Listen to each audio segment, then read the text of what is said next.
All right, ladies and gentlemen, let's go ahead and get into game number 7, the ace match between Socke and Sheth. Khaldor, I'm so excited. I am so excited right now. Yeah, bring it! We have the ace match, game number 7, Sheth against Socke, and Socke is starting at the top right. He switched his color again back to red. Ooh, that's a sign right there. That's a sign. That's a sign, sir. A sign. I said it before, Khaldor. He knows. He's like, okay, this is where it actually matters. I'm going to switch over to red. Yeah, I have to sit down with Socke and we have to have a serious talk about it because, well, this is just disappointing. So he favors red now over teal. Well, I don't know, but still, this whole best of 7 has been crazy, and I love that we are going to see a 7th game. At the bottom left, the player who has been the most consistent in picking his color, once again in purple, we have Sheth. 6 in a row, man. This is actually 7 in a row. Yeah. So, you can tell Sheth is a committed person. Like, if you were to date Sheth, he would never break up with you. As long as you treated him well. You know what I mean? Oh. Are you talking out of experience, or? Don't think so. Anyway. Anyway, Khaldor. we have the Forge. Yes. And Cloud Kingdom, just to let you guys know, it is 3 deep, so you can go ahead and put like a Forge, Gateway, Cybernetics Core, and it'll stop everything completely. Or it'll wall off completely, I should say. So that makes it quite tight in case there are any Zergling Baneling run-bys or something like that, or Zergling Baneling pressure. That won't actually be an option on Cloud Kingdom.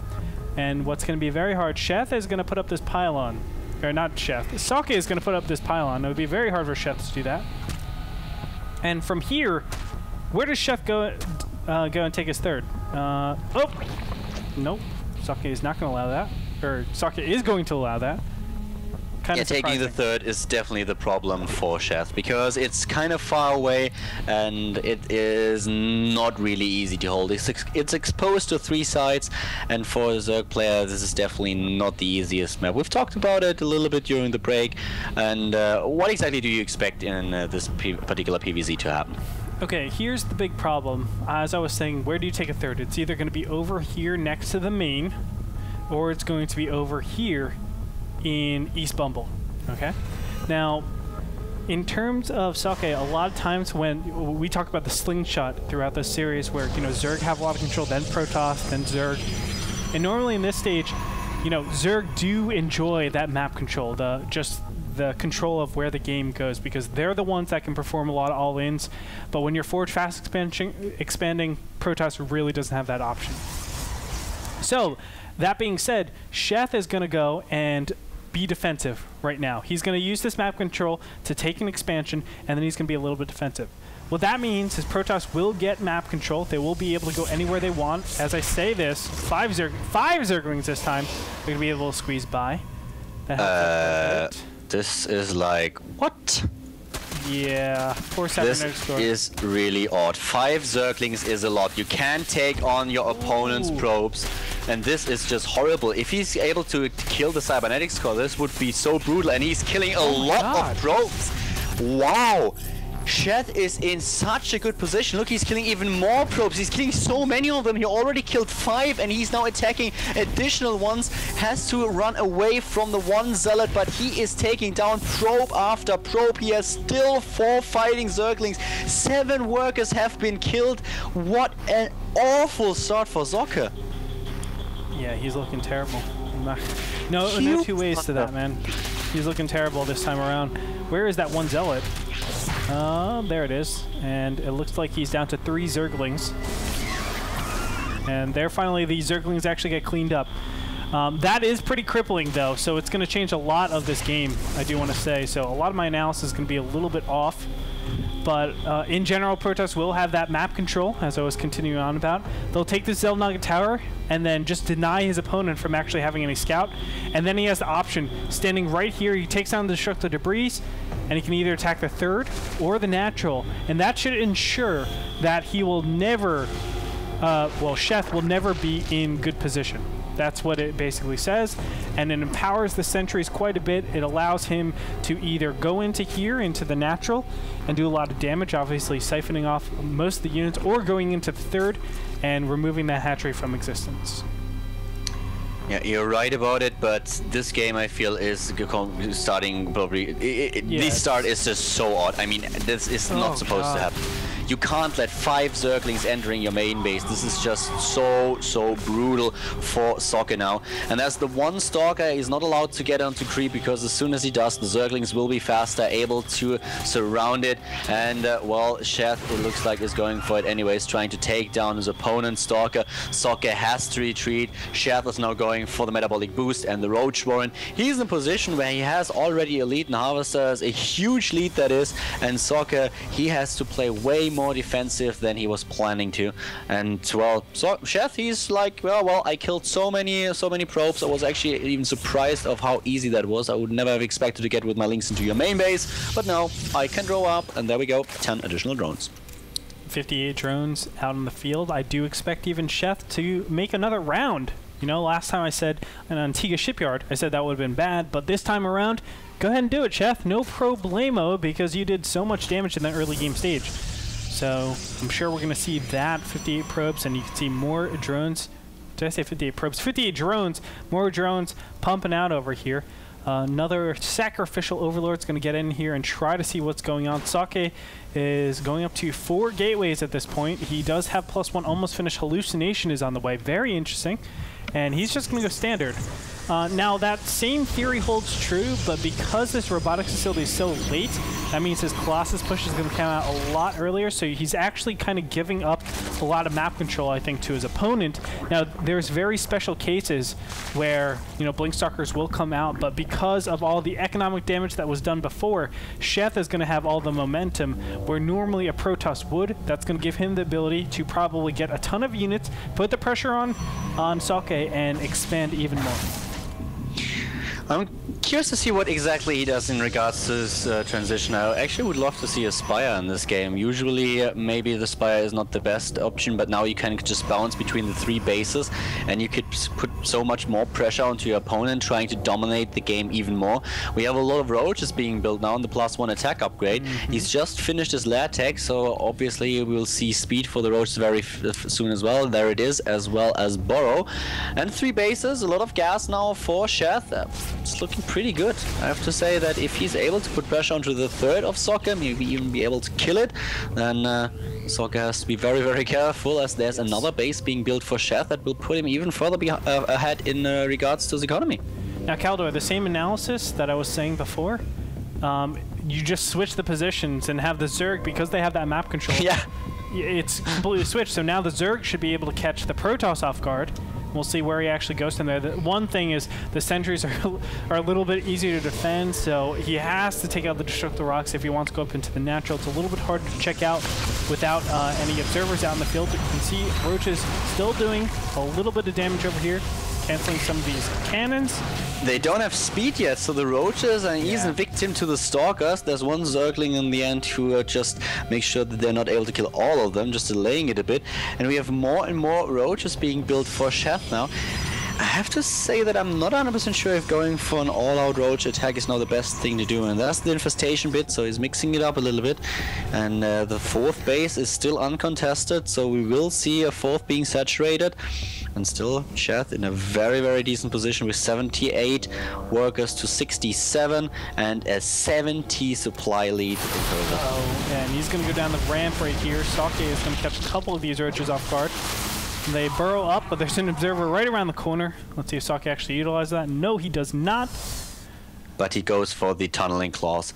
Tunneling Claws is going to be the next upgrade. We have the Warp Prism and Blink for Socke, and with the Tunneling Claws there should be a very good position for his opponent to go into the main base. There are observers on the map, but still if he can dodge the force fields, should be pretty good. The rocks are gone, and he has 2 flanks opened up, baiting some force fields.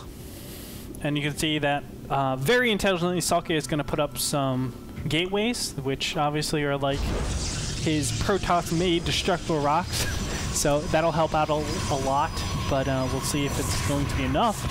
as there is a little bit of a hole all the way on this left-hand side, but the roaches are plentiful enough to actually push forward, and Socke's in a bad position, and you can see that he's being stressed all over the place, and finally the crack has been shown. He can't defend.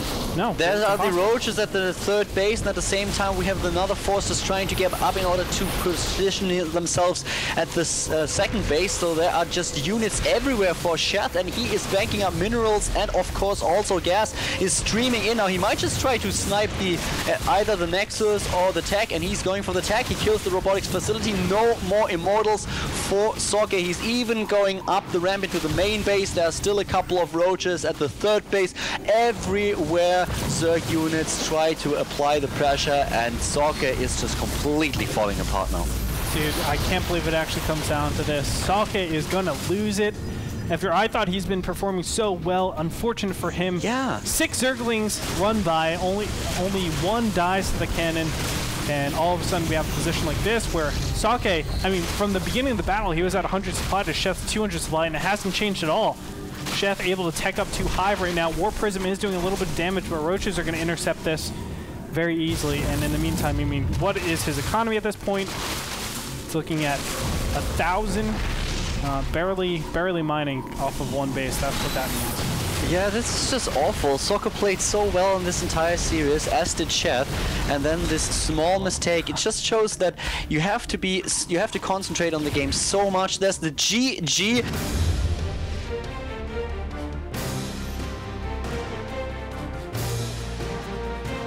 Socke, he loses the best of 7 show match. Sheth takes it with 4-2-3. Obviously very well played by Sheth, but a little bit of a small mistake by Socke in the end costs him the game, and that's just quite a bit disappointing. Sheth, on the other hand, he realized, okay, I can actually sneak in with the Zerglings. He did so much damage, killed 7 probes.